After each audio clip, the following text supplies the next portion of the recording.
का? कारण छत्रपती घडवण्यासाठी जिजाऊंनी ज्या हाल अपेष्टा काढल्या ते नको आहेत मला. मग तुम्हाला पाहिजे काय नक्की? काय नको महाराज. मस्तपैकी सकाळपासून संध्याकाळपर्यंत टीव्हीला मालिका चालू असतात. सुनचं काय चाललंय, सासूचं काय चाललंय, सासऱ्याचं काय चाललंय, मस्तपैकी षडयंत्राचा खेळ चालू असतो. आमचा अख्खा दिवस मस्तपैकी छान जातो महाराज.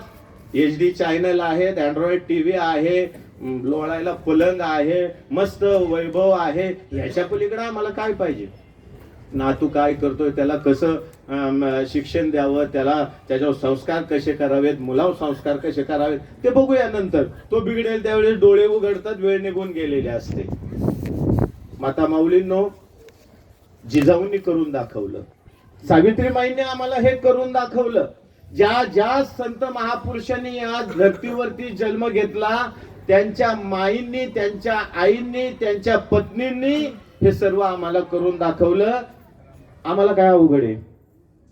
काहीच नाही.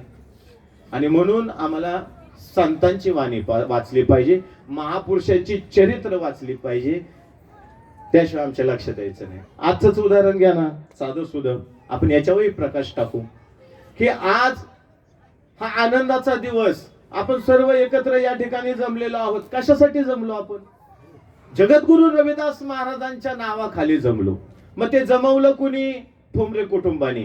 काय कार्यक्रम ठेवला?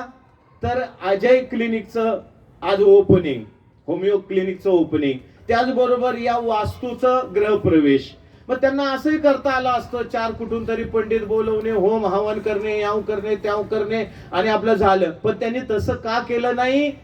कारण त्यांना संत आणि महापुरुष कळले. ज्यांनी आपल्याला इज्जत दिली, ज्यांनी आपल्याला सन्मान दिला, ते कळलं त्यांना. त्यांच्या बोलण्यातून ते सगळं जाणवलं. परंतु मी याच्याही पाऊल एक पुढे जाईल की खरं ठोंबरे कुटुंबांच्या आईला मांडलं पाहिजे. आईचा आशीर्वाद यांना तो प्राप्त झाला आणि त्याच्यामुळे हे बदल करू शकले. ती आई महान आहे, त्या आईंचं पूजन झालं पाहिजे. आणि म्हणून या ठिकाणी खूप आनंद होतो. तुकाराम महाराज म्हणतात की शुद्ध बीजा पोटी फळे रसाळ गोमटी. त्याचंच एक जिवंत उदाहरण आज आम्ही इथं पाहतोय. ही फळं जी लागलेली आहेत या झाडाला, ही खूप गोमटी सुंदर फळं आहेत, चवदार फळं आहेत. हे उद्या क्रांती करणारी फळं आहेत, परिवर्तन घडवणारी फळं आहेत. आणि ते परिवर्तन यांच्यात दिसतं सुद्धा आहे. हे कौतुक करतोय म्हणून नाही बरं का. नाही तर तुम्ही म्हणता ना, आज गवळी महाराज या कार्यक्रमाला आले, ठोंबरे सरांचं कौतुक करतो, असं नाही. मी मुंडे सरांचंही कौतुक केलं होतं ज्यावेळेस त्यांनी पहिला वाढदिवस साजरा केला होता. ही परिवर्तनाची बीज आहेत. ही आज तुम्ही पेरत आहात, उद्या त्याला त्याचं सुंदर असं झाडामध्ये रूपांतर होणार आहे आणि ती झाडं आल्यानंतर त्याला फळं सुद्धा तशीच येणार आहे. मुंडे सरांच्या मुलीचा व्हिडिओ पाहतो मी, किती ज्ञानी मुलगी बनवली त्यांनी. खूप सुंदर, खूप आनंद वाटतो. नरहरी सोनवणे असतील, आस्वार सर असतील, तुम्ही सगळी मंडळी आहेत ना, अगदी असं वाटतं की राहायलाच परभणी द्यावं. तर काय करावं आता, तिकडं पेरलेलं आहे सगळं. तर ठीक आहे, कौतुक तुमचं याच्याबद्दल नाही की तुम्ही कौतुक मुळासहित करतात. तुम्ही बीजारोपण केलं, 7-8 वर्षापूर्वी तुम्ही हे रुजवलं, माझ्या डोळ्यासमोर रुजवलं, मी साक्षीदार आहेत. आणि आज ते किती सुंदर उगवत आहे. आणि म्हणून असंच दानत आपल्यामध्ये यावी ज्ञानाची. की आणि मी अनेक करोडपती पाहिले सर, खूप धनवान पाहिले. तुम्हाला खरं सांगतो, मी इतक्या धनवानामध्ये फिरलो, पण रुपया खर्च करायची जाणत नाही हो, रुपया खर्च करायची जाणत नाही. आणि म्हणून मी ह्यांचं सगळ्यांचं जीवन पाहतो. दिवस रात्र दिन दुखी लोकांच्या मदतीला धावत असतात, कुणाचं काही असो, खूप पळतात. आणि म्हणून संस्कार आपण चांगले केले पाहिजेत. आणि एक मला यांचं कौतुक याच्यासाठी सुद्धा करायचंय, आज जाहीर कौतुक करतो मी. मी अनेक मंदिरं उभी करताना पाहिली, मी अनेक घरं उभी करताना पाहिली. ते कामगार रडतात हो. ते तुम्हाला 500 रुपये मागतात. आज तेल नाही घरामध्ये, आज तांदूळ आणायचे साहेब, आज काहीतरी आणायचे साहेब, मला 500 रुपये ऍडव्हान्स द्या. नाही देतो. काय काय जण रडतात. ते मी रडणारे चेहरे पाहिलेले आहेत, मी स्वतः पाहिलेले आहेत. ती मंदिरं उभी करून, ती वास्तू उभी करून ती घरं उभी करून कुठलं सुख तुम्ही प्राप्त करणार आहात?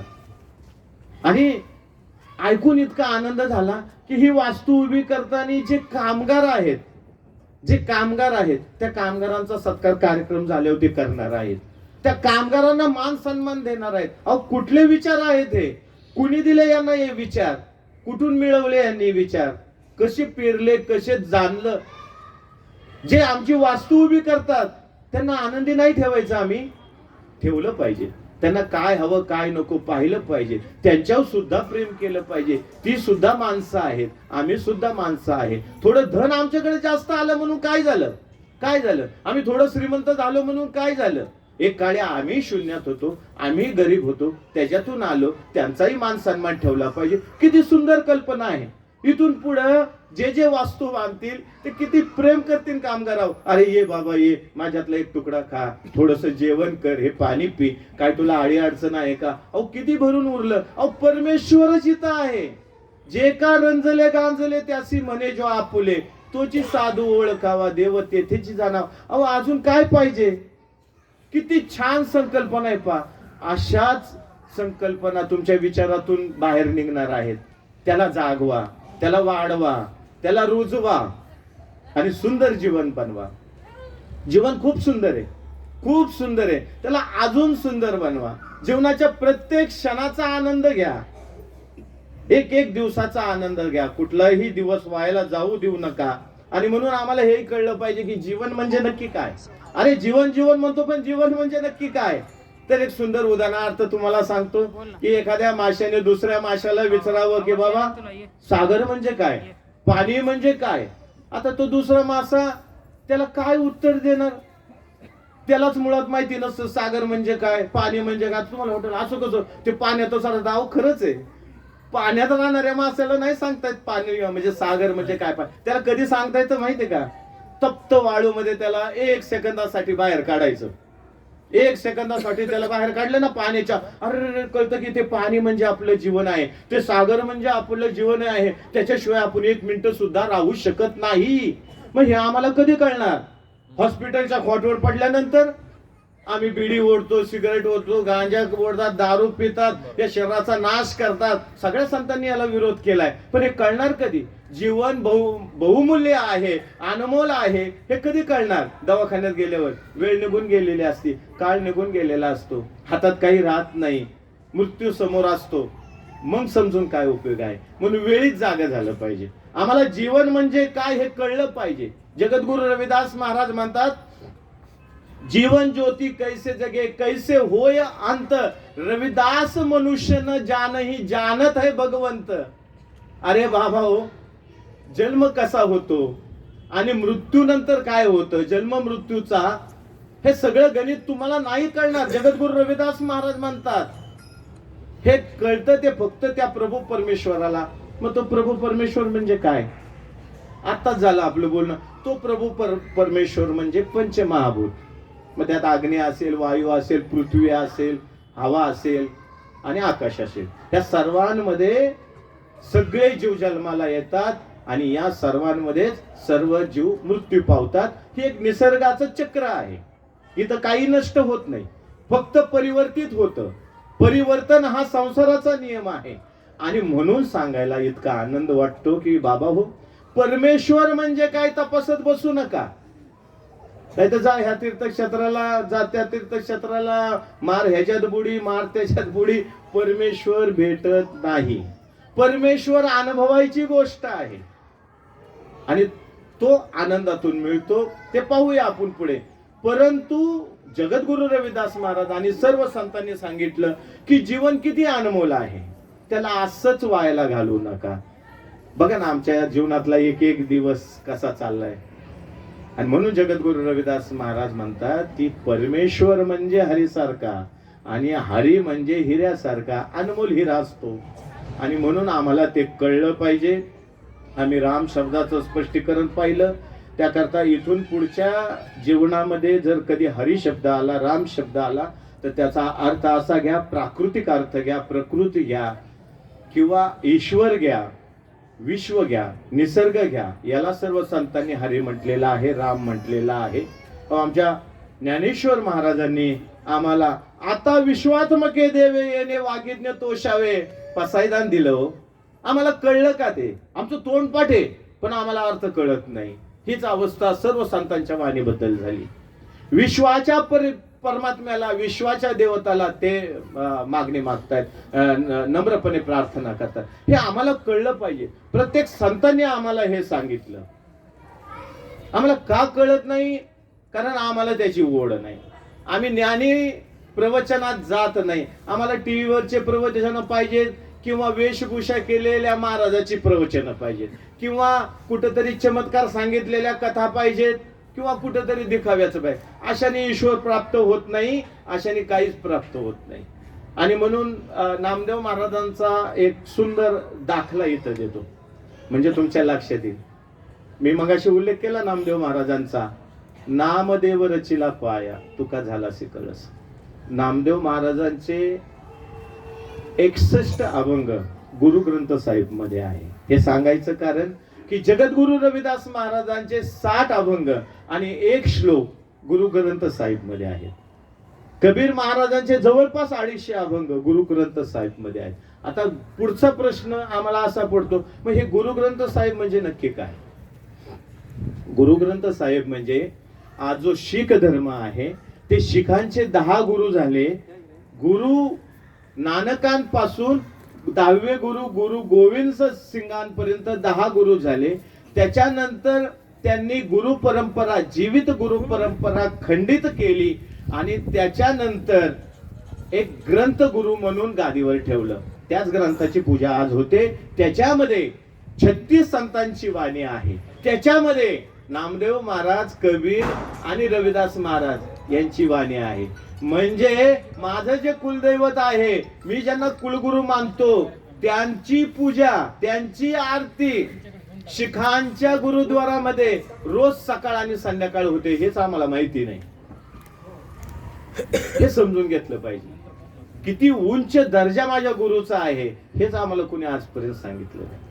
आणि म्हणून नामदेव महाराज काय म्हणतात की भजन चालले उफराटे, नीट वाक्याला समजून घ्या. भजन चालले उफराटे कोण जाणे खरे खोटे, सजीवासी हानी लाथा निर्जीवा पायी टेकी माथा. शेवटची ओळ सांगतो, नामा म्हणे अवघे खोटे एक हरिनाम गोमटे. पंढरपूरला जायचं, काशीला जायचं, या तीर्थक्षेत्राला जायचं, त्या तीर्थक्षेत्राला जायचं आणि घरी मात्र आई वडिलांना लाथाने तोडवायचं आणि बायका पोरांना शिवेगाळ करायची. हे आमचं जीवन. आणि मी कुठं चाललोय? काशीला चाललोय. कशाला चालला बाबा? घरी जेवढी केली तेवढी बस झाली, आता गरज नाही. आणि जर करायचं असेल तर आई बाबा मध्ये बघा ना परमेश्वर, तिथं दिसू शकतो तुम्हाला, तिथं अनुभवू शकता. बघा बरं, आज तुम्ही जाऊन आपल्या परिवारासंग खूप सुंदर बोला. उपवास करता ना तुम्ही? आता ते कुठले कुठले करता, ज्याने त्याने आपापल्या परीने डोक्यात विचार करा. तुम्ही उपवास कुठला करता? अन्नाचा करत असाल शक्यतो, हा वार धरला तो वार धरला. असंच कधीतरी विचारांचा पण उपवास करा, वाईट विचारांचा. असंच कधीतरी रागाचा पण उपवास करा. आज बाबा मी रागावणार नाही बरं का, कारण आज माझा रागाचा उपवास आहे. असं झालंय कधी? करा ना. बघा ना, एक दिवस उठलं ना, सकाळपासून संध्याकाळपर्यंत कुणावरही रागवायचं नाही. किती शांत झोप येते बघा ना. परमात्म्याचा अनुभव नाही आला तर सांगा, पण नाही आमचं क्षणाक्षणाला. आणि म्हणून नामदेव महाराज म्हणतात की अरे काय हे जे तुम्ही भजन कीर्तन ऐकता, हे उरफाटे चाललेत, सत्य सोडून चाललेत. आणि तुम्हाला सत्याची कास धरायची, तुम्हाला सत्याबरोबर जायचंय, पण तुम्ही करताय काय नक्की? भजन चाललेले उरफाटे कोण जाणे खरे खोटे. मग खोटं आणि खरं कळायची क्षमता तुमच्यामध्ये निर्माण झाली पाहिजे. आणि ती कशी होईल? ज्ञानाने. मग ज्ञान कोण देईल? सद्गुरु देईल, पुस्तक देईल. आणि त्याच्या पुढचा एक उपक्रम आज ठोंबरे कुटुंबाचा सांगतो, मगाशी राहून गेला, की त्यांनी आज पुस्तक सुद्धा आपल्याला सप्रेम भेट देणार आहेत. अरे वा, खाली तर स्टॉल लावलाय पुस्तकाचा. किती आनंदाची गोष्ट आहे. म्हणजे हे काय करू शकतो, ही प्रेरणा कुठून मिळते बघा ना, किती आनंद होतो. आणि म्हणून खरं खोटं समजण्याचं ताकद आमच्यामध्ये वैचारिक बुद्धी आली पाहिजे. तर्क करण्याची वैचारिक बुद्धी आमच्यात आली पाहिजे आणि ती ज्ञानाशिवाय येणार नाही. आणि म्हणून जाताना प्रत्येकाला पुस्तक भेट दिलं जाणार आहे. त्याचबरोबर मुळे सरांनी आणलेलं जगद्गुरु रविदास महाराजांची प्रतिमा सुद्धा कॅलेंडर प्रत्येकाला दिलं जाणार आहे. आम्हाला आमच्या जीवनामध्ये जगत असताना खरं खोटं नको समजायला, समजलं पाहिजे. आम्ही आमचा प्रत्येक दिवस खऱ्यात घालतो, खोट्यात घालतो. आमच्या हातातून होणारं प्रत्येक कार्य हे खरं आहे का खोटं आहे हे कळलं पाहिजे. नाही तर जीवनाच्या शेवट कळल्यानंतर काय उपयोग. एखाद्या वृद्ध व्यक्तीला म्हटलं जा रे पळ तेवढा एक डोंगर चढून दाखव, चढेल का? नाही चढणं. का? हातपाय थकले. निसर्गाशी बांधील आहे ना. जन्म तुमचा निसर्गातच होतो आणि निसर्गाशीच बांधील आहात. जन्म लहानपणी लहानच असताय तुम्ही. जन्म झाल्यावर मग थोडे मोठे होता, तरुण होता, वृद्ध होता आणि एक दिवस निघून जाता. पण तुमची हाडं ठिसूळ होणे, तुमच्या डोळ्याची नजर कमी होणे, ही केस पांढरी होणे हे कशाशी बांधील आहे? हे सगळं निसर्गाशी बांधील आहे. कितीही प्रयत्न करा थांबवू शकत नाही तुम्ही. आणि म्हणून तुम्ही या निसर्गाशी म्हणजेच परमात्म्याशी बांधील आहात हे सत्य स्वीकारलं पाहिजे. एक नाही एक दिवस आम्हाला हे सगळं सोडून जायचं आहे. हे असंच सगळं राहणार आहे, आम्ही जाणार आहे हे सत्य एकदा स्वीकारलं पाहिजे. मृत्यू हे जीवनाचं सत्य आहे, हे सत्य आम्ही स्वीकारलं पाहिजे. हे स्वीकारायची ताकद आमच्यात पाहिजे, मग आनंद जीवनाला चालू होतो. आणि म्हणून आम्हाला खरं खोटं कळलं पाहिजे. नामदेव महाराज म्हणतात की भजन चाले उफराटे, का कोण जाणे खरे खोटे. अख्खं आयुष्य खोट्यात घातल्यावर खरं शेवट कळल्यावर काय उपयोग आहे. वय निघून गेलेलं असतं. सजीवासी हानी लाथा, निर्जीव पायी टेकी माथा. आज दगड ओंड्या पुढे जर तुम्ही माथा टेकवला तर कसं बरं. कबीर महाराज म्हणतात पत्थर पूजे हरी मिले, मै पूजू पहाड, ताते तो चाकी भली पीस खाये संसार. अरे दगड पूजून जर कुठं ईश्वर भेटत असता तर मी त्या पीठ जाळतात ना जात त्याचीच पूजा केली असती. अरे कमीत कमी ते पीठ तरी देतंय दळून. हा विचार आमच्यात काय येत नाही. आम्ही ठरवलं पाहिजे, आम्ही जाणलं पाहिजे, आम्ही स्वीकारलं पाहिजे. म्हणून तुकाराम महाराज म्हणतात की आपण आपली करावी सोडवणूक. आपण आपली सोडवणूक केली पाहिजे, दुसरं कोण येणार नाही. म्हणजे एखाद्याने खांबाला मिठी मारायची आणि त्या खांबाला म्हणायचं ए खांबा सोड मला, ए खांबा सोड. अरे खांबाने पकडलंच नाही तुला तर तो सोडल कसा. तो निर्जीव आहे. मिठी तू मारली, तुला सोडावं लागेल. आजपर्यंत अंधश्रद्धेला तुम्ही कवटाळला, आज ज्ञानी झाला. आज अंधश्रद्धा तुम्हाला सोडली पाहिजे. त्याला कवटाळून उपयोग नाही. आता एखादी पाल त्या छताला असते, छताला कधी कधी त्या पालीला असा गर्व होऊ नये की मी छताला धरलंय म्हणून त्याच्यामुळे ती छत पडत नाही खाली, असंही होऊ नये. असाही गर्व बऱ्याच जणांमध्ये असतं. माझ्यामुळे हे चाललंय, माझ्यामुळे ते चाललंय, मी याव केलं, मी त्याव केलं. काही गर्व करू नको बाळा, तू काहीच नाही केलं. तू काही केलेलं नाहीस. हे सगळं जे वैभव दिसतंय हे क्षणभंगूर आहे. मग त्यात गाडी असो, बंगला असो, वैभव कुठलंही असो, हे एक दिवस आम्हाला सोड. मग गर्व कशावर करायचा? या सुंदर दिसण्यावरती, या सुंदर केसावरती, या रूपावरती, या बलदंड शरीरावरती, या कपड्यांवरती, का तुमच्या इस्टेटीवरती, का पद प्रतिष्ठेवरती गर्व करता कशावरती? हे सगळं आम्हाला इथं खाली सोडून जायचंय. तुमच्या बरोबर काहीच येणार नाही. तुमच्या बरोबर येईल ते तुम्ही चांगलं केलेलं कर्म, तेच तेवढं शिल्लक राहील. तुमचं नाव शिल्लक राहील, तुमचं कर्म शिल्लक राहील. आणि म्हणून कुठल्याही तीर्थक्षेत्राला जावा हो, पाण्यात बुड्या मारून कुठं काही पाप धुतली जात नाही. काय ते पाण्यात किती प्राणी असतात, बेडकापासनी, माशापासनी असंख्य जीवजंतू असतात. ते किती पुण्यवान झाले असते, कायम पाण्यात असतात. आणि तुम्ही काहीतरी डोक्यामध्ये येड खूळ घालून, विचार घालून ते तीर्थक्षेत्रा जाऊन तुवा काय केले, चर्म प्रेक्षाळले वरी वरी. तुकाराम महाराज म्हणतात अरे तीर्थक्षेत्राला जाऊन काय केलंस? तर चमडं धुवून आलो. अरे चमडं धुतलं हे ठीक आहे, त्याच्या पुढं पण काहीतरी असतं. नाही तर कावळ्याने तीर्थक्षेत्राला जाऊन घासून घासून बगळा नसता का झाला? पण असं होत नाही. चमडं पण पांढरं होत नाही आणि तुमची पापही धुतली जात नाही. हे जगद्गुरु रविदास महाराज 650 वर्षापूर्वी सांगतात, बाहर उदक पखारीये घट भीतर विविध विकार. अरे बाह्य अंग धुवून कुठं काय पाप नाहीशे होतात का? त्याला मन साफ केलं पाहिजे. मग ते कशाने होईल? मन चंगा तो कुटुती में गंगा. साध सरळ सोप्प सुटसुटीत जगद्गुरु रविदास महाराजांनी सांगितलं आम्हाला. बरं हे तर कळलं बाबा की आता मन चंगा तो, पण ते मन धुवायचं कुठं, कशाने? मेडिकल मध्ये असा कुठला साबणही भेटत नाही की जे घासून घासून कुठेतरी मन असेल तर ते धुवावं. तसं नाही, तर ते ज्ञानाने धुतलं जातं, ते सद्गुरूंच्या चरणी गेल्यानंतर धुतलं जातं, ते वैचारिक व्यक्तींचा सहवास लाभल्यानंतर धुतलं जातं. तुम्ही शिक्षक आणि मित्रता जर केली अगदी खालच्या विचाराच्या लोकांशी तर जमत नाही गणित. तुम्हाला ज्ञानी लोकांच्या सानिध्यात गेलं पाहिजे, सद्गुरूंच्या सानिध्यात गेलं पाहिजे, विचारवंतांच्या सानिध्यात गेलं पाहिजे, तर आमच्यात बदल होईल. बरोबर का नाही? नाही तर ते मन आहे ना, कशापाशी कोण गेलं रात्रभर नको, आता ते पण आहे. म्हणून आम्ही तीर्थक्षेत्राला जाऊन काही उपयोग होणार नाही. म्हणून जगद्गुरु रविदास महाराज या नामदेव महाराजांचा, संत नामदेव महाराजांचा मी दाखला याच्यासाठी दिला की हे वारकरी संप्रदायाचा पाया आहे आणि वारकरी संप्रदाय याच्या उभा आहे. वारकरी संप्रदायाने कधीच चमत्काराला स्थान दिलं नाही आणि कधीच या बंधुगिरीला स्थान दिलं नाही. तुकाराम महाराजांनी स्पष्ट केलंय, हेंदरी सेंदरी दैवते तुकाराम महाराजांनी आपल्या अभंगामध्ये स्पष्ट केलंय. हे मानत नाही. हे जगद्गुरु रविदास महाराजांनी 650 वर्षापूर्वी सांगितलं.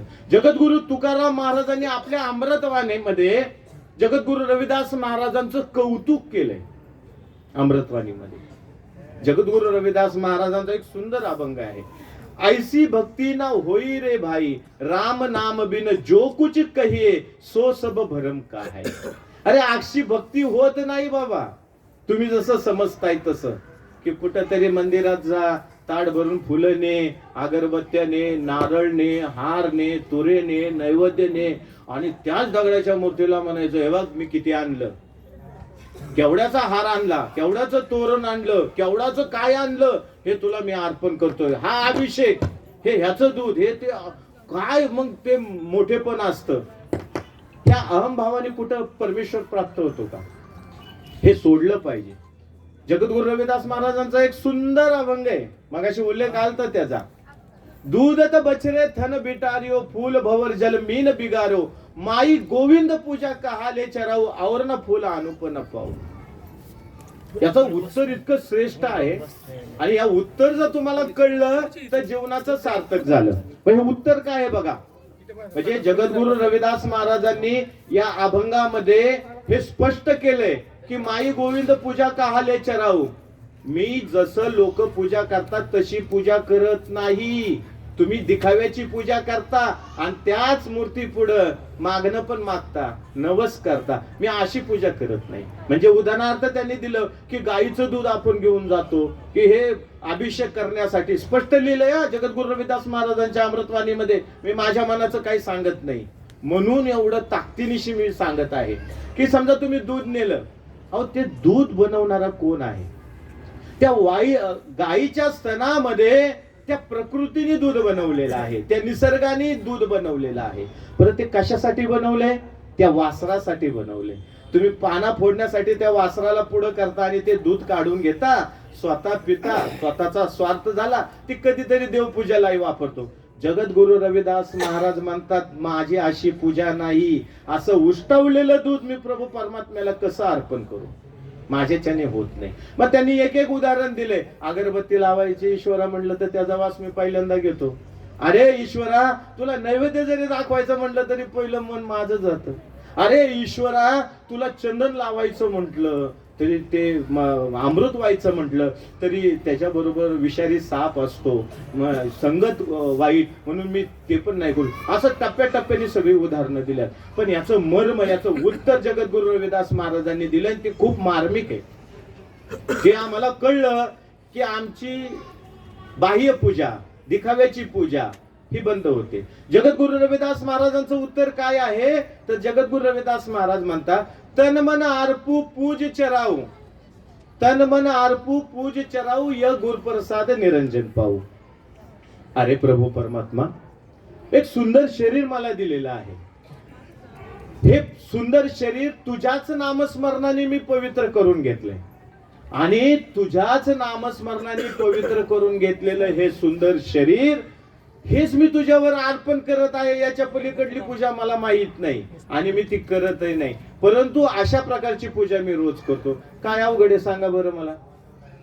कुठं मंदिरात जायचंय का? दिवा अगरबत्ती करायची का? काही नाही करायचं. आहे त्या ठिकाणी बसा, भले झोपतानी का होईना त्या अंथरुणावर बसा.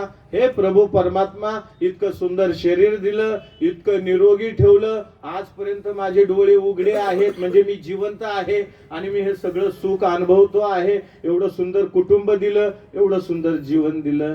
बस प्रभू परमात्मा, हे सुंदर शरीर तुझ्याच नामस्मरणाने मी पवित्र करतो आणि हेच मी तुला प्रसाद म्हणून अर्पण करतो. याच्या पलीकडे काही नाही. मृत्यूनंतर तर त्याला जाळलंच जाणार आहे, त्याची राखच होणार आहे. मग जिवंतपणे प्रार्थना करायला काय हरकत आहे? दिलं तर सत्य त्यानेच आहे. निसर्गानेच दिलं ना तुम्हाला, का दुसरं कोणी दिलंय? निसर्गानेच दिलं. मग त्याला कृतज्ञता व्यक्त करायला काय हरकत आहे? आणि म्हणून रोज त्या प्रभू परमात्माचं प्रकृतीचा आभार माना की आजपर्यंत मी जिवंत आहे आणि मी सुंदर आहे, माझं घर सुंदर आहे. पण या निसर्गाबरोबर जी नाळ जोडलेली आहे सर्व संतांनी, किती ती सुंदर आहे बा. एक दिवस माझ्या हॉटेल समोरूनच एक जण अभंग ऐकत चालला होता आणि इतका सुंदर अभंग माझ्या कानी पडला आणि मी अवाक झालो की महाराष्ट्रामध्ये शक्यतो हा अभंग माहित नाहीये. तो होता जगद्गुरु रविदास महाराजांचा. मी त्यांना बोलवलं, म्हणलं इकडे हा कुणाचा अभंग आहे?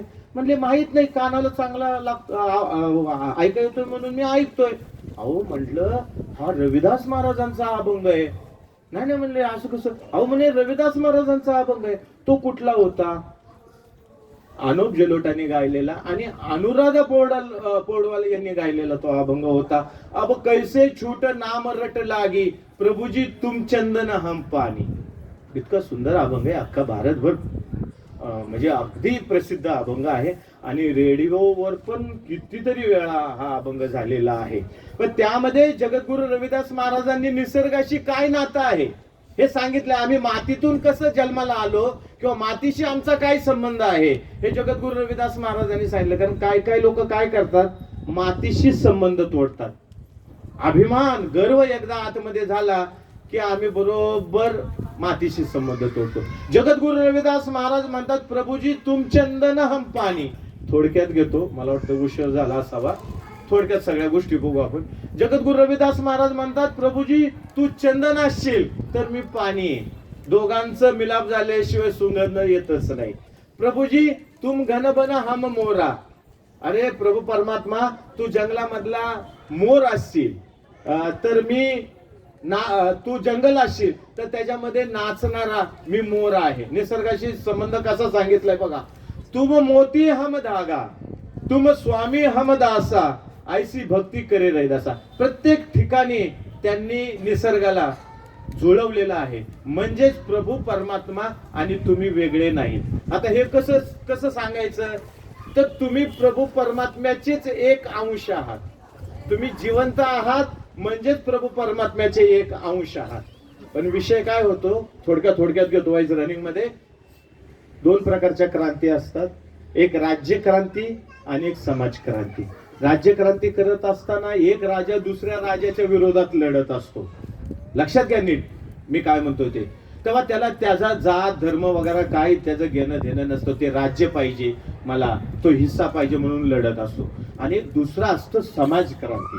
समाज क्रांती करत असताना मात्र भरपूर त्रास होतो. हे जे समाज कार्य करणारे जेवढे इथं बसलेत ना, त्यांना अनेक संकटांना सामोरं जावं लागलं असेल, त्रासाला सामोरं जावं लागलं असतं.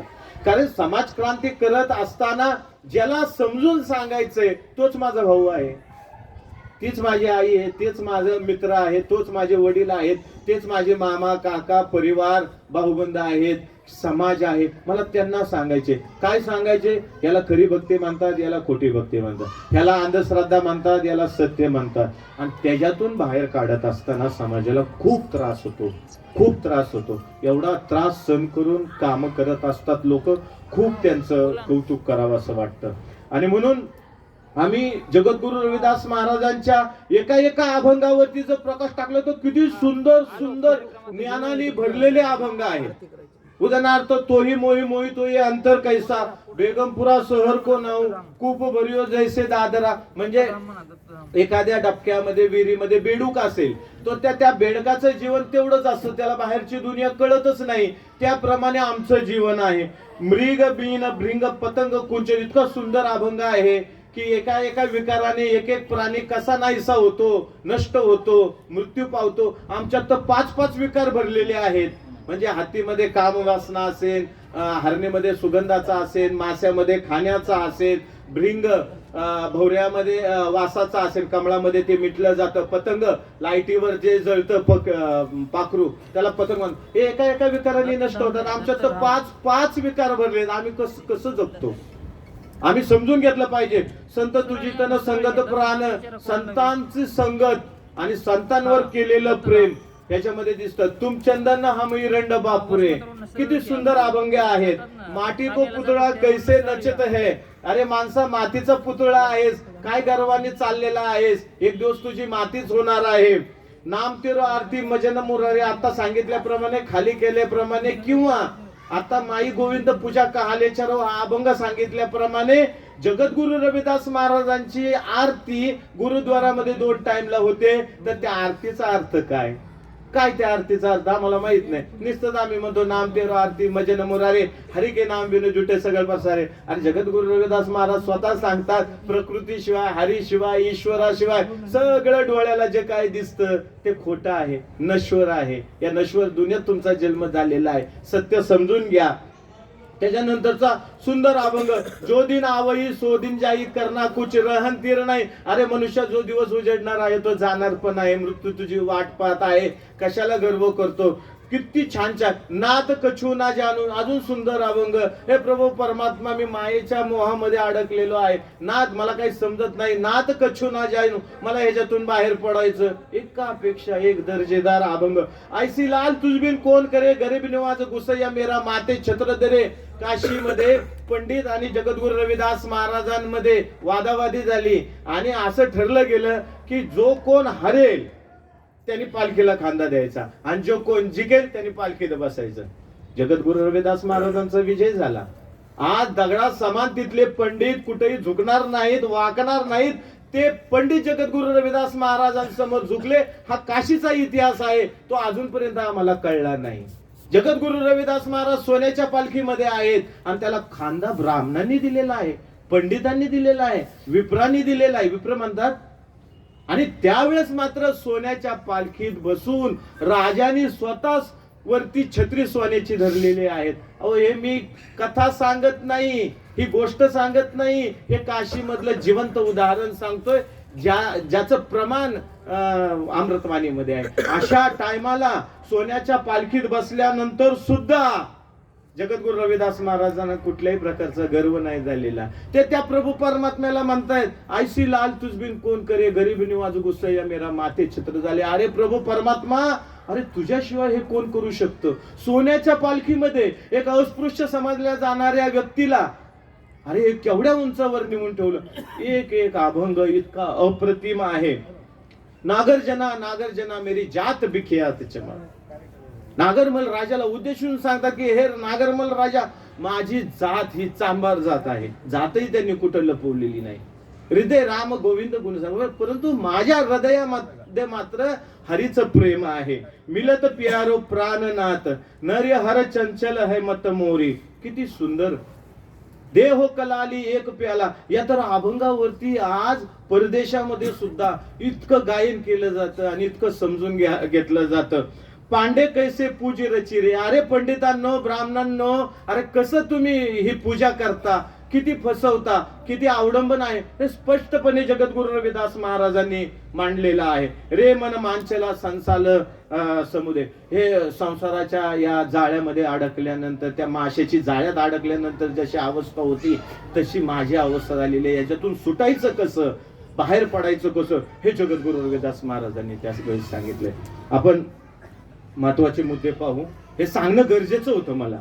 हे काच गरजेचं होतं की मी ज्या समाजामध्ये जन्माला आलोय, आता खरं तर जात पात हे संतांना लावू नये, ते चुकीचंच आहे, पण काय करावं, कारण संत जात पात पद प्रतिष्ठा याच्या पलीकडे असतात. त्यांनी केलेलं कार्य सर्वांसाठी असतं.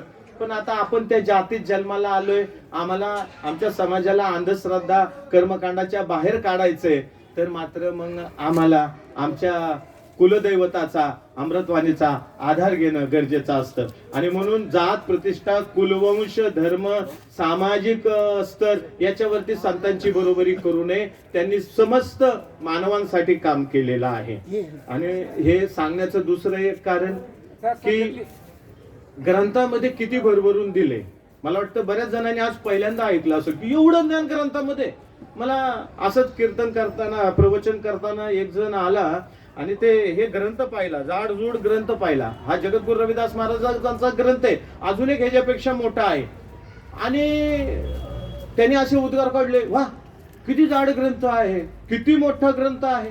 हे आपणही तेच करायचं का आयुष्यभर? म्हणजे ग्रंथाचं ज्ञान त्या जाडीवर ठरवायचं का त्याच्या वजनावर ठरवायचं? आणि म्हणून ग्रंथ डोक्यावर घेऊन नाचणार आहात का डोक्याच्या आतमध्ये पण घालणार आहात? कधीतरी आम्ही पण विचार केला पाहिजे. आमच्या जयंत्या येतात संत महापुरुषांच्या, अनेक लोकांना पाहिलं मी डोक्यावर घेऊन नाचतात, प्रदर्शन करतात किंवा पूजा करतात, म्हणजे फुलं वाहतात. अहो हे सगळं ठीक आहे, पण ते कधीतरी मेंदूत पण घुसला पाहिजे का नको? कधीतरी आतमध्ये पण घुसला पाहिजे का नको? आणि म्हणून आम्ही आतमध्ये घुसवलं पाहिजे, आम्हाला ते कळलं पाहिजे. म्हणून आम्ही संतांची जयंती नाचून साजरी करणार का वाचून साजरी करणार, हे पण एकदा ठरवलं पाहिजे. एवढं जर परिवर्तन इथं होत असेल तर आम्ही हे पण ठरवलं पाहिजे की नाही, आता मात्र जगद्गुरु रविदास महाराजांची अमृतवाणी वाचूनच काढायची. कारण आमचा भारत देश हा संत महापुरुषांचा देश आहे. अहो आम्ही एखाद्या गडावरती गेलो तर तिथली माती आम्ही आमच्या कपाळाला लावती. कारण अहो इथं छत्रपती शिवाजी महाराजांचाच पदस्पर्श झालाय, ती माती पवित्र आहे, ती आम्ही आमच्या कपाळाला लावतो. आम्ही देऊला गेलो, आळंदीला गेलो तर तिथली माती आमच्या कपाळाला लावतो. का तर या मातीत हे संत जन्मले, ज्यांनी आपल्या घरावरती तुळशी पत्र ठेवलं आणि तुम्हाला सुख दिलं, तुम्हाला समानता दिली, अंधश्रद्धेतून तुम्हाला बाहेर काढलं. आणि म्हणून मंदिर मस्जिद याच्याही पलीकडे जाऊन आम्हाला विचार केला पाहिजे. कबीर महाराज म्हणतात, मंदिर में तो भूत बैठे, मस्जिद में सिर सफाई है, जिस दिल में नूर झलकता है वो घर खास खुदा का है. काय आहे? जगद्गुरु रविदास महाराजांनी पण आम्हाला हेच सांगितलं. मस्जिद सो नहीं प्यार, मंदिर सो नहीं प्यार, मस्जिद सो नहीं घृणा, मंदिर सो नहीं प्यार, दोनों महा अल्लाह राम नहीं, कहे रविदास चमक. 650 वर्षापूर्वी जगद्गुरु रविदास आम्हाला हे सांगतात की अरे मस्जिद आणि मंदिर मध्ये ईश्वराला काय बांधून ठेवलेलं आहे का?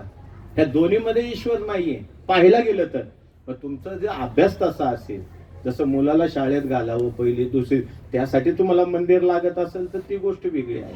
पण तुम्ही परमेश्वर प्राप्तीसाठी जर तिथं गेलात तर याच्याही पलीकडे तुम्हाला पाऊल उचलावं लागेल. मी आज तुम्हाला एक सगळ्यांना एक गोष्ट सांगूनच टाकतो जी माझ्या मनात आहे. फक्त त्याचा विपर्यास काढायचा नाही, चुकीचा अर्थ काढायचा नाही. बस झालं. आता जगद्गुरु रविदास महाराजांना या मंदिरातूनच मुक्त केलं पाहिजे.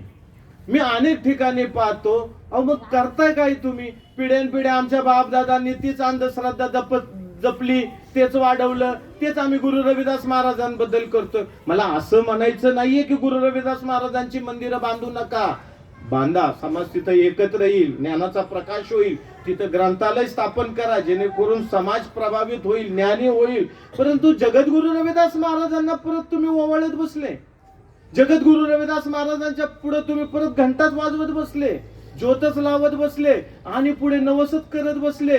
म्हणजे हीच परंपरा जर तुम्ही पुढे नेली तर तीच अंधश्रद्धा वाढीला लागेल. आणि म्हणून खऱ्या अर्थाने आम्हाला जगद्गुरु रविदास महाराजांना मंदिरातून मुक्त केलं पाहिजे. मंदिरातून मुक्त केलं पाहिजे म्हणजे विचाराने तुमच्या आमच्यात रुजवलं पाहिजे. चुकीचा अर्थ काढू नका. समाजामध्ये चुकीचा अर्थ काढायला वेळ लागत नाही. तुमच्या आमच्या मेंदूत ते गेले पाहिजे विचाराने. आणि म्हणून आज जसं प्रवचनाचा कार्यक्रम ठेवला, पूजनाचा खाली किती सुंदर कार्यक्रम ठेवला, स्टॉल लावले, अशा प्रकारचं परिवर्तन आम्हाला पाहिजे. आणि म्हणून गुरु रविदास महाराजांना मंदिरापुरतं सीमित ठेवू नका असं माझं वैयक्तिक मत आहे. अहो त्यांना मंदिरच एवढं प्यारं असतं तर त्या राजांनी त्यांचं हिरे जडित मंदिरं बांधली असती. हिरे जडित मंदिरं बांधली असती. 52च्या वर राजे त्यांचे शिष्य होते. आणि म्हणून रविदास महाराज जर आम्हाला कळले आणि सर्व संत महापुरुष कळले तरच आमची प्रगती आहे हे मात्र ठामपणे समजून घ्या. आता वास्तव कसं आहे पहा, विज्ञानाने आम्हाला हे सिद्ध केलं की 99% लोक आणि 99% लोकांच्या पेशी ह्या समान आहेत. 1% लोकांच्या पेशी ह्या विभिन्न आहेत. त्याच्यावरती आमचा कलर ठरला जातो, आमची उंची ठरली जाते किंवा आमच्या चेहऱ्याचे वेगवेगळं चेहऱ्याला आकृती दिली जाते. 1%. 99% आमच्या पेशी एकसारख्या आहेत. आता याचं उलट गणित करून पाहू. 99% पेशी एक आहेत, आम्ही मानव आहोत. फक्त 1%वरती आमचं निसर्गाने कलर दिलाय किंवा चेहरे दिलेत किंवा वेगवेगळे हे दिलेत. आता मात्र 1% लोकांना समानता पाहिजे. नीट लक्षात घ्या, उलटा अर्थ. 1% लोकांना समानता पाहिजे आणि 99% लोकांना जातीभेद पाहिजे, धर्मभेद पाहिजे, वर्णभेद पाहिजे, भेदाभेद पाहिजे. हे 99% लोकांना पाहिजे. नाहीतर ह्याच्यातलं प्रमाण कमी झालं तर किती आनंद होईल का नाही. तुकाराम महाराजांचा आनंदाचा डोह जागोजागी आम्हाला दिसेल. पण दुःखाचं गोष्ट सांगतो की दुनियात बाहेर पडल्यानंतर टीव्ही तर न्यूज चॅनल तुम्ही रोज पाहता, काय आहे सगळी असमानता. पद प्रतिष्ठेसाठी, जातीसाठी, धर्मासाठी एकमेकांना शत्रू होऊन बसलेत, एकमेकांचा तिरस्कार करतात, द्वेष करतात. याच्यासाठी तुम्हाला हे उदाहरण दिलं. आणि म्हणून जीवनाचं शेवटचं सत्याच्या 2 गोष्टी समजून घ्या. एक आहे प्रभू परमात्मा आणि दुसरा आहे मृत्यू.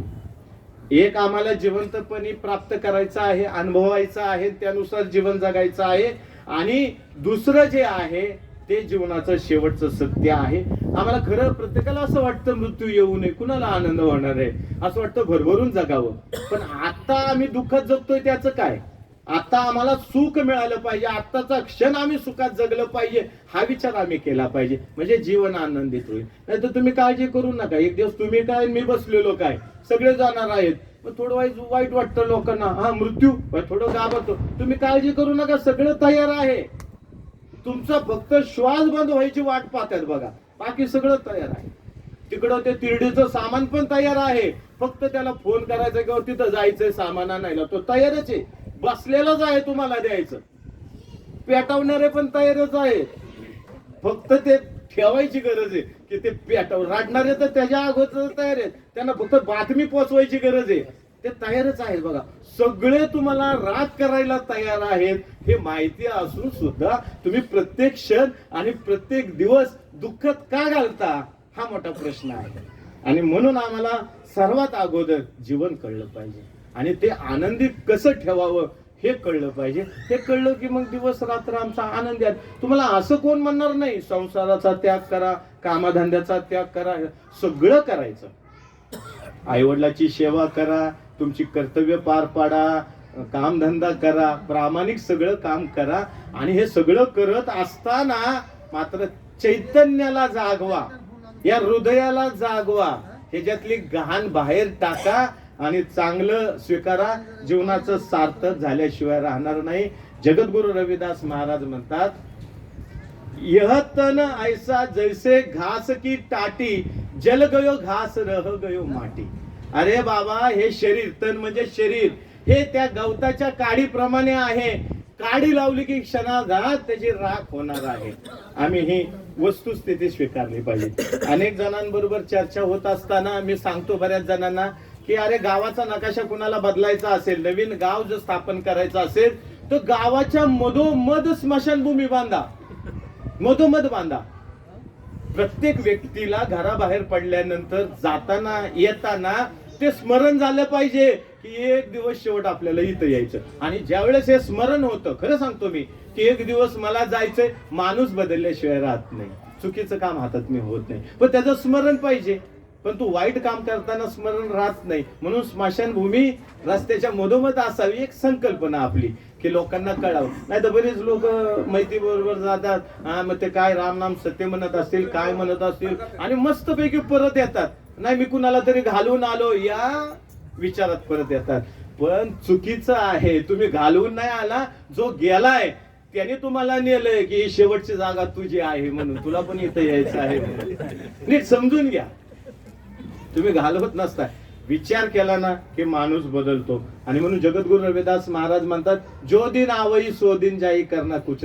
जे दिवस उजडणारे जाणारे.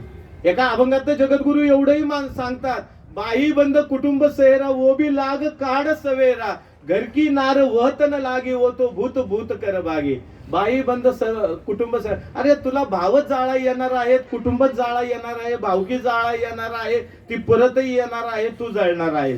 त्याच्याही पुढे जाऊन असं सांगतात, बाही बंद कुटुंब सहरा वो भी लाग काढे सवेरा, घर की नार वहत न लागे वो तो भूत. अरे ज्याला पत्नी म्हणतोस ना बाबा, जी तुझ्या शरीराला मिठ्या मारत होती, ती पत्नी जी प्रेम करत होती, तुझं प्रेत फक्त 4 दिवस 4 तास घरात राहू दे, कोण नसू दे, तू सुद्धा भूत भूत करून लांब पळून जाशील. तुम्ही प्रेम करताय कशावर? शरीराव करताय का मनाव करताय? आज संध्याकाळी चेक करायचं प्रत्येकाने. बरोबर आहे का नाही? खोटं काय आहे? संतांची वाणी. मी माझ्या मनाचं कशाला सांगू? बायको प्रेम सगळेजणच करता, करा ना. सुंदर बायको आहे अजून जास्त प्रेम करा, सुंदर नवरा आहे अजून जास्त प्रेम करा. अरे पण कधीतरी ते शरीर सोडून पण प्रेम करा ना. अरे तू जेवलीस का? तुला काय हवंय का? तुझं काय दुखतंय का? असा एक आनंदाचा वर्षाव होऊ द्या ना. तोच आनंदाचा वर्षाव आई वडिलांवर पण होऊ द्या. काय हवंय काय नको, किती सुंदर जीवन बनेल. म्हणून जगद्गुरु रविदास महाराजांनी सांगितलं, ऊंचे मंदर साल रोस एक घर फुन रन फुन होई. अरे तू एवढं महाल बांधला, किचन बांधलं, हे बांधलं, ते बांधलं, हे सगळं एक दिवस मातीमोल होणार आहे. ते आनंद घ्यायला तू जिवंत पाहिजे. आणि म्हणून जगद्गुरु रविदास महाराज अजून एका सुंदर अभंगामध्ये म्हणतात, माती का पुत्रा कैसे चलत है, देखे देखे दरियो फिरत है. हा मातीचा देह म्हणजे जाळल्यानंतर राख नंतर मातीच होते त्याची, आणि याच निसर्गामध्ये विलुप्त होते. मग हा मातीचा देह, याला धन दौलत पद प्रतिष्ठा प्राप्त झाल्यानंतर हा गर्वाने कसा फुलतो आणि कसा चालतो याचं उदाहरण जगद्गुरु रविदास महाराजांनी दिलेलं आहे. शेवट सर्व गर्वच अहंकारच, याचा त्याग आपण केला पाहिजे. संसाराला आपण असेच चिकटलोय की मगाशी सांगितल्याप्रमाणे, खांबाला चिकटल्याप्रमाणे, पालत्या छताला चिकटल्याप्रमाणे. आणि एक सांगावं असं वाटतं, थोडा उहापोह झाला इथं की आता गवळी महाराज काय प्रत्येक वेळेस नाही येऊ शकत प्रत्येक ठिकाणी. तेव्हा आस्वार सर, मोडे सर, तुमची ही प्राथमिक जबाबदारी आहे की तुम्ही तर बनलंच पाहिजे. पण हे आपल्या कुटुंबातले लहान लहान मुलं आहेत ना, ह्यांना जगद्गुरु रविदास महाराज आणि अनेक संतांची ओळख लहान असताना पासूनच करून दिली पाहिजे. त्यांना घडवलं पाहिजे, तर उद्याची पिढी घडणार आहे. एक स्त्री शिक्षित होईल घरामध्ये, तेव्हा ती पुढची पिढी घडवते. आणि हे आम्ही लक्षात ठेवलं पाहिजे. माता माऊलींनो, तुम्ही सुद्धा तुमच्या मुलांना घरी टीव्ही मध्ये जास्त अडकू नका, अभ्यास करून घ्या. त्याचबरोबर त्यांच्यावर जे संस्कार करणार आहेत, खरं तर ती तुमची जबाबदारी आहे आणि तुम्ही ते सुंदररित्या करून घेतलं पाहिजे. म्हणजे पुढची आपली पिढी येणारी ही सुंदर आणि प्रयत्नशील, परिवर्तनवादी येईल. आता तुम्ही सर्वांनी दिवाळी केली असेल, बरोबर ना? केली दिवाळी. त्या दिवाळीला काय झालं काय नाही आम्हाला काय माहिती नाही. गवळी महाराज काय आम्ही केले, करंज्या कापण्या, अमुक तमुक सगळं खाऊन आम्ही आमचा आनंद साजरा केला. म्हणजे आता ते कसं झालं नाही का, एखाद्याला सुतक पडतं, सुतकामध्ये एका दुसऱ्याला म्हणतो दिवाळी नाही केली.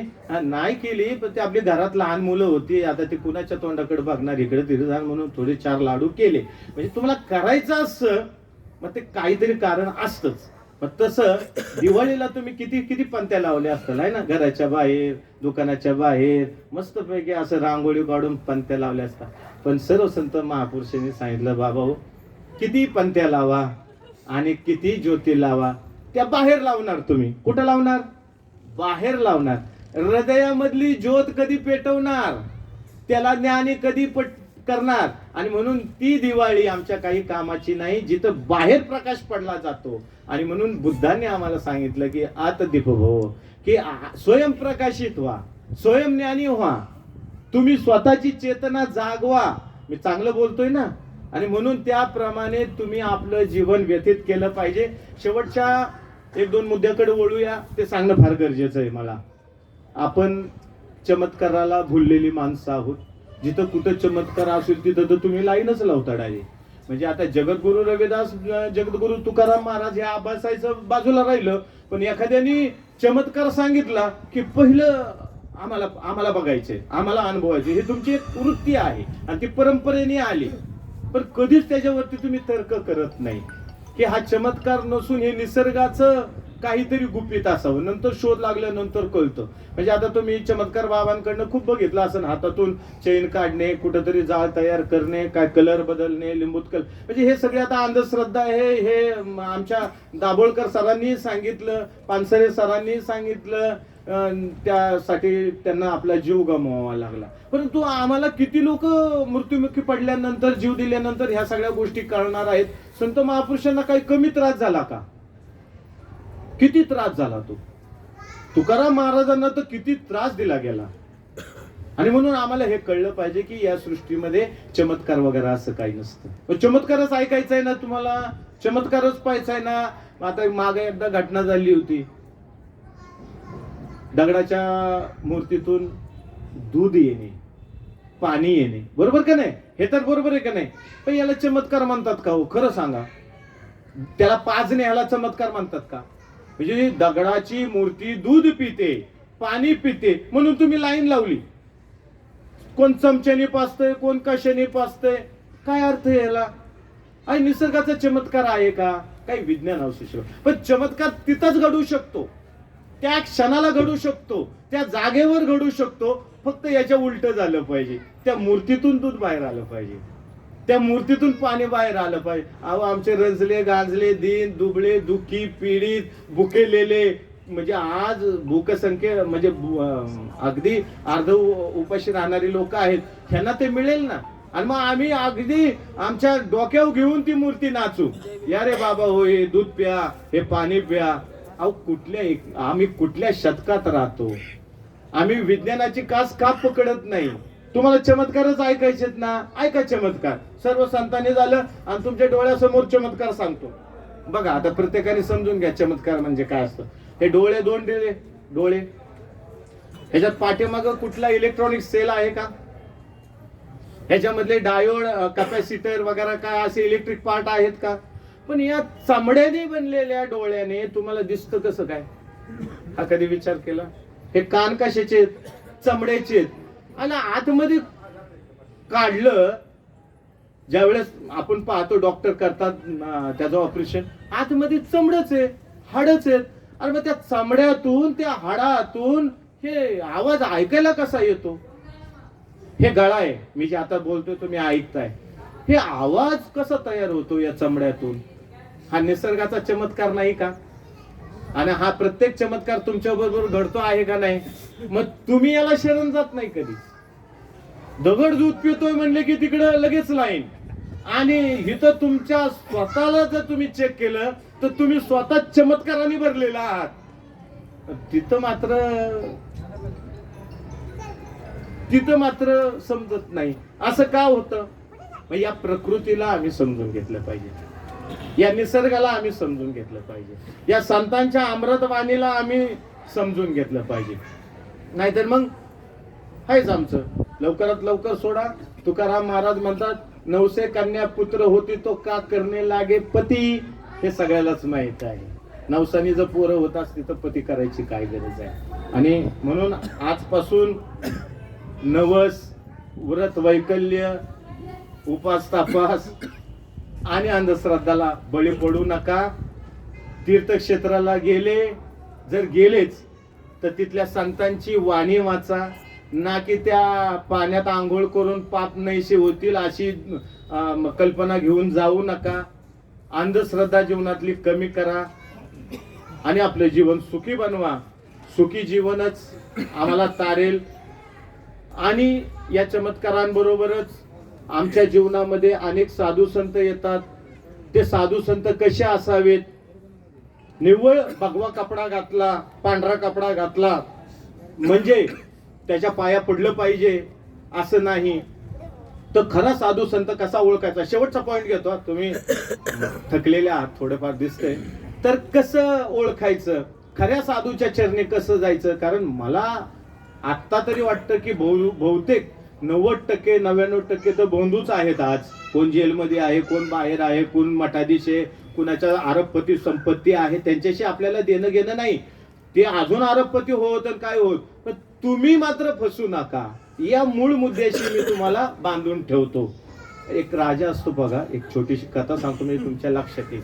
एक राजा असतो आणि प्रधानाला आव्हान करतो की मी ही पूर्ण रूम जे आहे, घर खोली जी आहे, ही नकली फुलांनी भरलेली आहे आणि एवढ्या एका खोलीमध्ये एका ठिकाणी फक्त मी खरं फुल ठेवलेलं आहे. आता प्रधाना, तुझी सगळी ताकद पणाला लाव, तुझी बुद्धी पणाला लाव आणि त्यातलं मला ओरिजिनल फुल जे आहे ते काढून दाखव. मोठा पेच निर्माण झाला, कारण हुबेहूब फुलं सगळी डुप्लिकेट प्लास्टिकची. पण आता प्रधानाने डोकं चालवलं, करावं काय?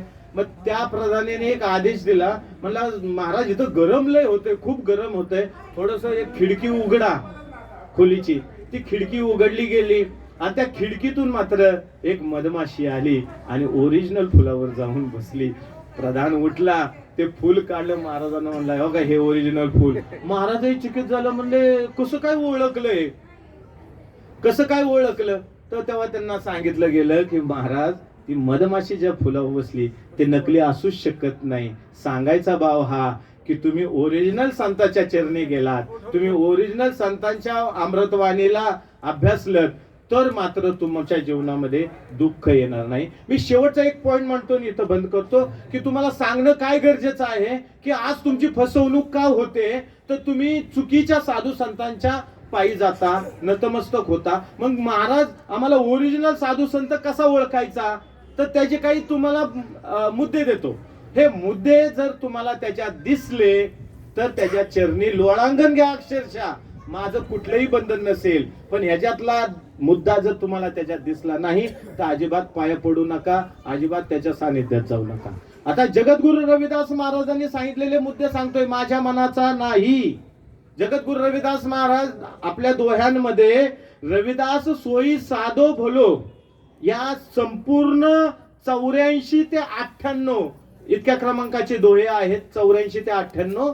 आता सगळे दोहे मी तुम्हाला सांगत नाही, पण त्याचे मूळ गर्भित अर्थ सांगतो की संत म्हणजे काय, साधू कसा असावा, कारण हे पुढे तुमच्या जीवनात उपयोगी पडणार आहे. आता घ्या पटापटा ऐकून. ओरिजिनल जो साधू आहे, स्वच्छ मनाचा जो साधू आहे, जे संत आहे, ते कसे ओळखायचे?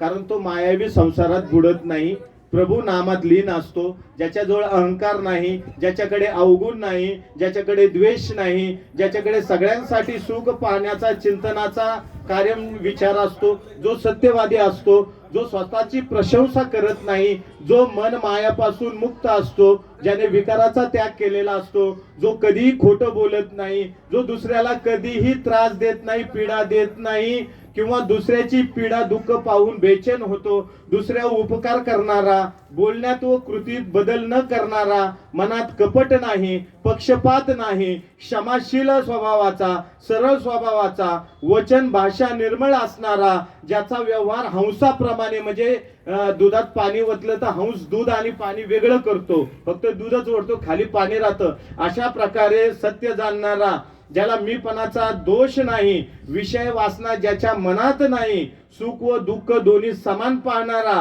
राग व क्रोध नसणारा, एवढे गुण ज्याच्यात आहेत तो साधू, तो संत, एवढे गुण आमच्या तुकोबारायामध्ये होते, एवढे गुण आमच्या नामदेव महाराजांमध्ये होते, एवढे गुण बुद्धांमध्ये आणि रविदास महाराजांमध्ये होते. म्हणून दुनिया आज त्यांच्या चरणी झुकते. एवढे गुण ज्याच्यामध्ये सापडतील, डोळे झाकून त्याच्या चरणी झुका. ह्याच्यातला 2-4 गुण जरी असले तरी झुका, पण ह्याच्यातलं काहीच नसेल तर मात्र आपलं आयुष्य त्याच्या चरणी व्हायला घालवू नका. कारण जगद्गुरु रविदास महाराज म्हणतात आणि तुकाराम महाराजांनी आम्हाला सांगितलंय, घरोघरी कलियुगी घरोघरी संत झाले फार, ईदभर पोटासाठी हिंडो दारे दार. अशी ही संतांची आजच्या अवस्था आहे. पंडित म्हणतात थोर सुख परी पाहता अवघा मूर्ख. ज्याप्रमाणे एका स्त्रीचं उदाहरण दिलंय तुकाराम महाराजांनी, चिरगुट घालून वाढवले पोट गर्भार भोबाट जनांमध्ये. त्याप्रमाणे किंवा वाढूनी जटा फिरे दाई दिशा तरी जंब वेशा सहज त्याचे. हे मराठीमध्ये म्हणून त्याचं विश्लेषण करत नाही, तुम्ही समजून घेत असताल. किंवा जगद्गुरु तुकाराम महाराज म्हणतात, भगवे जरी श्वान सहज वेश त्याचा तेथे अनुभवाचा काय पंथ. किंवा तुकाराम महाराज असंही म्हणतात, ऐसे कैसे झाले बोंधू कर्म करोनी म्हणती साधू, अंगी लावी राख डोळे झाकुनी करी पाप, दाऊनी वैराग्याची कळा भोगी विषयांचा सोहळा, तुका म्हणू सांगू किती जळो तयाची संगती. आणि हेच जगद्गुरु रविदास महाराज 650 वर्षापूर्वी म्हणतात की माथे तिलक हात जप माला जग ठगने को स्वांग बनाया, मार्ग छाडी कुमार्ग ढेके साच प्रीत बिन राम न पाया. हातात माळा, गळ्यात माळा, भगवी वस्त्र, कपाळाला टिळा, हे सगळं वेशभूषा करून तुम्ही जर दुनियाला फसवत असताल तर ईश्वर तुम्हालाही प्राप्त होणार नाही आणि ईश्वर दुनियालाही कळणार नाही. दोघेही तुम्ही खड्ड्यात पडणार आहात. आणि म्हणून मी तुम्हाला साध्या सोप्या भाषेमध्ये संतांची व्याख्या सांगितली, त्यांची लक्षणं सांगितली, तुम्हाला अंधश्रद्धा सांगितली, कर्मकांड सांगितलं, खरी भक्ती म्हणजे काय सांगितलं. हे सगळं सांगायचा भाव एकच की बघ ध्यान धरी सोंग करून मासे मारे. एखादा संत जर तुमच्या पुढे आला तर त्याला लगेच संत स्वीकारू नका, कारण त्याची अवस्था कधी कधी त्या बगड्यासारखी असते. बगळा बघितला का कधी? पाण्यात उभा असतो शांत आणि मासा दिसला ना दिसला की पटकन उचलतो. आपल्याला वाटतं की बगळा काय तप करायला पासून उभा राहिलाय का काय, पण अशी अवस्था असते. फसू नका. जशी घार आकाशामध्ये फिरते आणि इतक्या वरून पण तिचं लक्ष खालच्या माणसापाशी असतं, अशी वृत्ती असणारे खोटे साधू संत आहेत. त्यांच्या बळी पडू नका आणि आपलं जीवन सार्थक करा. मकडीप्रमाणे आपलं जीवन जगू नका. मकडी स्वार्थापायी कीटक अडकण्यासाठी जाळे विणत आणि त्या जाळ्यात शेवटीचा मृत्यू होतो. तिला बाहेर कोण काढू शकत नाही. अशा प्रकारे आपलं जीवन जगू नका. या धर्तीवरती तुम्ही जन्माला आला आहात. आमच्या कधी कधी येण्यालाही किंमत नसते, जगण्यालाही किंमत नसते आणि जाण्याला पण किंमत नसते. म्हणजे जन्माला आला हेला आणि पाणी वाहून वाहून मेला, अशी अवस्था आमची नको. किती गेले कोट्यान कोटी काय रडू एकासाठी. संत गाडगे महाराज आम्हाला सांगतात, स्वतःचा मुलगा गेला, कीर्तनात ही बातमी कळली तरी क्षणभरही ते बिथरले नाही, व्हायबल झाले नाही. कीर्तन चालू ठेवलं आणि उपदेश केला. किती गेले कोट्यान कोटी काय रडू एकासाठी. एकासाठी काय रडू. कोट्या कोटी गेले, चालले, जाणार आहेत. आणि हा निसर्गाचा नियम आहे. तो सुंदर जीवन जगा. नाचू कीर्तनाच्या रंगी ज्ञानदीप लावू जगी, असं सांगितल्याप्रमाणे आपलं जीवन जगा. प्रवचन सांगत असताना काही चूकभूल झाली असेल तर मोठ्या मनाने माफ करा. तुमच्या हृदयातील प्रत्येक जनाच्या हृदयातील त्या प्रभू परमात्म्याला माझा साष्टांग दंडवत नमन. आणि या ठिकाणी हे छोटंसं प्रवचन कीर्तन थांबवतो. आपल्या सगळ्यांचा निरोप देतो. धन्यवाद. जो बोले स्वनिर्भय संत शिरोमणी जगद्गुरु रविदास महाराज की, सर्व संत समाज की जय. धन्यवाद.